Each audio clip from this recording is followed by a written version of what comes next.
Boss, magandang tanghali, boss. Ay, magandang tanghali po. Boss, okay lang po bang i-picture ko sa YouTube yung okay naman po, okay unit na mo? okay. Boss, unang tanong ko, boss, ano mga palang pangalan niyo, sir? Israel Cudia nga pala. Ako rin pala yung tinatawag na Teacher TV. Okay. Teacher Si sir pala ay vlogger din, no? Medyo. Try pa lang. Ang taga saan nga pala kayo, sir? Taga Manila po kami. Okay. Sir, tanong ko lang, sir, ano po ba yung unit niyo, sir? Ito ay DA64W na turbo. Okay. Tapos sporty siya. Tapos double slide yung door. Double automatic slide. Sir, anong kulay nito? Parang sky blue, no? Oo, pero sa kanyang papel siya ay blue. Okay. Pero ang tawag nga nila dyan yung parang sa angkas. Kasi dinala namin. Oo, yung kukulay na angkas, no? Oo, dahil ang dinala namin talaga para pinturahan to yung helmet talaga. Helmet na angkas. Oo, tapos dinala. So, baga ibinagay nyo. Hindi siya ano, yung black blue, hindi naman. Blue lang talaga, blue lang, no? Blue siya dun sa ano. Isang kulay lang siya sa papel pero tatlo ang kulay niya eh. Bubong pearl white, gilid niya black, tapos yung body niya blue. Yung Boss, reverse cam to, no? Tapos dash cam. Okay. Reverse cam, dash cam. Boss, tanong ko lang, ano, 4x2, 4x4? Ito ay 4x2. Turbo hindi? Turbo. Turbo na siya? Turbo na siya. May turbo din pala ang 4x2, no? Okay din siya sa highway. Angas na ano, sir, ikaw lang ba gumawa nito, sir? Oo, DIY lang. Ganyan ang, yan ang maganda sa ating DA eh. Kumbaga kung ano yung gusto mo. Para nga namang siyang art. Pag sa gabi, ang ganda niya, no? Oo. Tapos umiilaw yung gilid yan pagkat may tugtog. Mga dre, si sir lang ang nag-DIY na ito. Medyo pangit pa nga yung gawa kasi trial and error. Ngayon, may idea na tayo kung paano pagandahin. Next year, bakasyon. Pag may bakasyon ulit si teacher, gawin ulit na lang. Mga dre, si sir nga pala, kagrupo ko dito sa SEOC, kay Sir Danny. Yes. Na nag-camping kasi kami ngayon dito sa Camp Palawig, no? Pandayan. Pandayan, Camp Pandayan dito sa San Juan, Batangas. Okay. Nakita ko yung unit ni sir, ang ganda eh. Ganda ba? Ganda ng kulay eh. No? Sir din ko yung kasabay kong pumunta dito, nabalahaw yung nasakyan ko doon. Oo, kahapon kami. Nakakomboy ako sa kanya eh, pares kami naligaw. Oo, naligaw ako, sumunod sa naligaw. Silang dalawa. Ligaw kami dalawa. Google Maps may pakana eh. Boss, tanong ko lang, boss, ano nga palang size na itong mags mo? Ito ay size 14. Tapos yung kanyang gulong, nakalimutan, 185 by 55. So medyo malapad siya na low profile. 14, nakalip to, no? Hindi naman. Hindi siya nakalip. Pero yun nga rin gusto ko itanong sa akin builder, ba't medyo mataas? Mataas siya pre, kasi yung akin 13, pero ano na eh, halos sayad na eh. Ito ay mataas. Mataas siya. Kaya iniisip ko baka yung shock. Ano yung boss, yung pinagawa, nung ano mo to, ito na talaga? Kasama na siya sa package. Boss, tanong ko lang boss, pwede mong di sagutin to, magkano ang bili mo dito, boss? Ito pwedeng ay i-estimate lang, rough estimate 300 plus. 300 plus. Pwede ko malaman sinong builder? Sa ano to, sa Cavite, si M-Jazz, ay Boy Pabs. Ayan yung sticker niya sa gilid, ito yung sa likod. Dito tayo, medyo mainit dito. Ayan, M-Jazz. Pares kami ng roof rack ni sir. Ganito niya yung roof rack. Pero sa package niya yan eh. Sir, okay lang makita picture ko yung likod. Opo. Yung likod niya, ano to, captain seat? Captain seat na siya.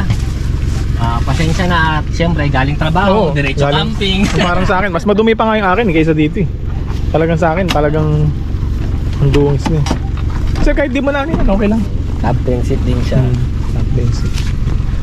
Ganda ng ano. Ito yung nagustuhan ko talaga eh, DIY ni sir eh. DIY sa loob. Sir, okay lang pakita natin. Sige po. Ganda ng setup ni sir. Hindi, okay lang naman. Ito yung ating courtesy horn. Yun. Pag ayaw nating magulat, so meron siyang ngayon nating para Squid Game yan Oo. So pwede siyang palitan. Anong uso, yun ang lalagay ko. Ikaw lang nagkabit yan? Oo, ako lang nag-wiring. Ito yung ilaw sa harap. Yung tingnan natin Ayan. Sige. Ayan.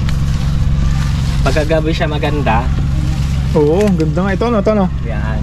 Kulay blue mga dre oh. Hindi lang kita masyado kasi nga tanghali. Nawawala-wala siya. Napansin ko, Dre, yung paglight mo, naka-LED na, ikaw nagkabit na. Oh, ako na lang din. Oo, naka-ano na yung paglight na LED. LED. Kasi ang stock nito, napakadilim eh. Pares kami ni Sir, sporty. Oo, sporty. DA64 sporty. Dito tayo, Sir, mainit niya.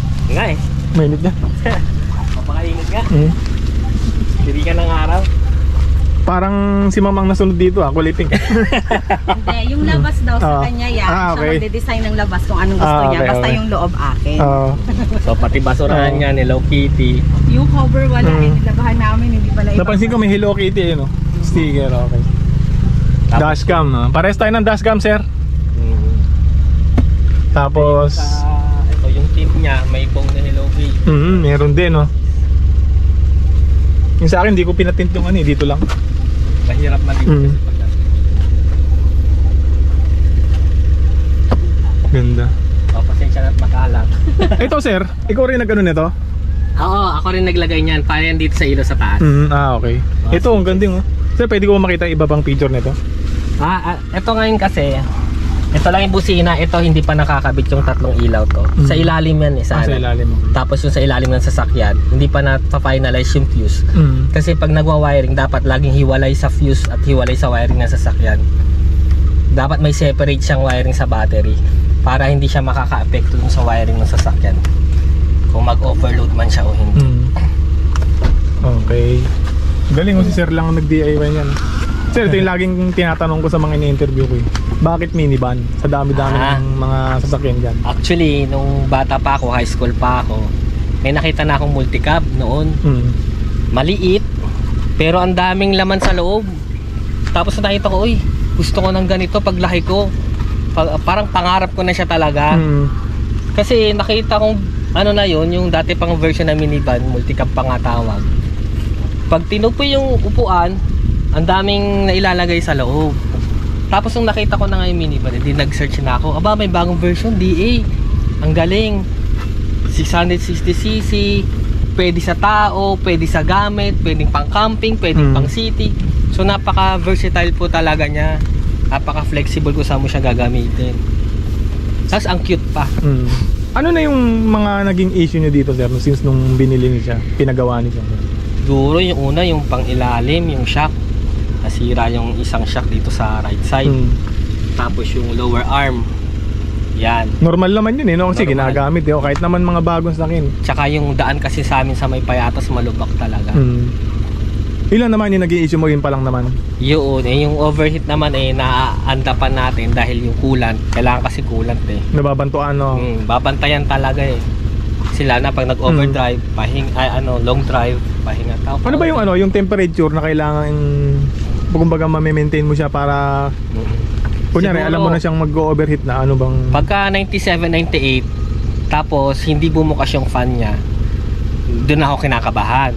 Pagka nag 100 na yan, hihinto ko na talaga yung sasakyan. gano'n, ihinto na pag nag 100. Hinto na, ibig sabihin nag-overheat na siya dun sa radiator. Pero kung bawa nag 100 siya pero bumubukas naman yung fan, okay lang yon. Okay lang yon. Okay Basta lang 100 bumababa siya 99, 98. Pero kung nagbabago siya, nagbabago. nagbabago. Okay. Pero wag nag-stay ng 100, umakyat pa ng 101, ayun na. Kabado na ako. Kaya check na yon. Check. Bukas. Boss, sa mga internet kasi ang dami nagsasabi Japan surplus lang naman yan eh, second hand eh. Ay. Sirain, mga gano'n. Ano mga sabi mo sa hindi. mga nagsasabing gano'n? Nagkakamali Iba nagsasabi, po mahal kayo daw, dyan. gano'n. Nagkakamali po kayo dyan, girl. Una sa lahat, nung nagamit ko na to, napansin ko, ang ganda ng standards ng Japan sa pag-maintain ng sasakyan. Kung titignan ko yung makina, parang hindi siya masyadong gamit eh. Hindi siya kagaya ng mga ibang sasakyan.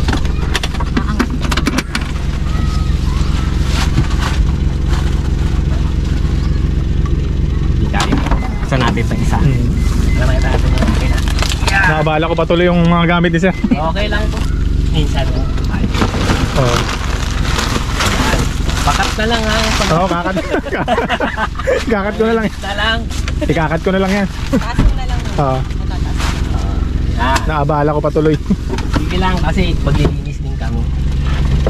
Yan. Hindi pa rin maano. Basta ka. Hindi itas mo lang ito. Bago. Tapos Yung. Yan. So kung ano, ayan yung makina niya, malinis eh. Oo. Oo nga, ambore. Ganito na talaga to. Ayan, Oh, ako pinunta mo? naglagay. Okay. Oo. Pero yung linis niya, ganyan na yung linis niya. Kaya sabi ko, well maintained yung sasakyan. Tapos nakaakyat ng Quezon, nakapunta ng Bicol, nakakapunta ng Batangas. Kaya sabi ko, sulit na sulit talaga. Kaya nung sasakyan. Sa akin kasi ang dami nagtatanong, kaya ba nito yung iakit ng Baguio, mga ganon. Next na Oo. natin. Yun, no, si sir na nagpatunay Oo. na kaya. Di, tsaka sa Japan kasi puro bundok dun eh. Di ba? Totoo yan, pre. Doon pa lang eh, di ba? Kaya dun pa lang, yung sasakyan na to, pang bundok na. Kailangan mo lang i-maintain ng maayos, siguraduhin na okay yung condition niya. Di, tsaka yung mga nagsasabi naman ng mga pangit siya, mahinaya. Yung mga wala namang minivan yun eh. Hindi, totoo. Totoo Yung yan. nagsasabi ng mga ganon, wala Maraming naman silang comment. minivan eh. Pero hindi sila Boss, ang linis ng ano mo. Ikaw lang ba ang may PMS nito? Nagdi-DIY na? Master Garage. Master Garage. Alagang Master Garage pala to. Shoutout kay Master Jojo. Dati na rin ako nagpa-PMS sa kanya eh. Kaso medyo malayo kasi kaya hindi na ako nakabalik. Yun nga lang. Pero yan, regular Ganda. PNS. Yan oh. May spark plug pa si sir dito. Laging may extra tayo. Ang linis lang ano ni sir. Ang ganda pati ng ano niya oh. Yung cover ng ano no. Engine oil. Engine oil. Ang patagdas po. Nakakuha ko ng ideya kay sir about sa ano, yung 100 no. Kailangan 100. kumbaga alerto no. Ayaw ka umuwi. Boss, thank you boss. Ay, Salamat sa abala boss. Si sir nga pala, Sir Israel. si Sir Israel is kagrupo ko nga pala yan sa SEOC ni Sir Danny. Salamat boss sa abala. Salamat ulit. Thank you. Down and rock and roll. Step down and rock and roll. Step down and rock and roll. Step down and rock and roll.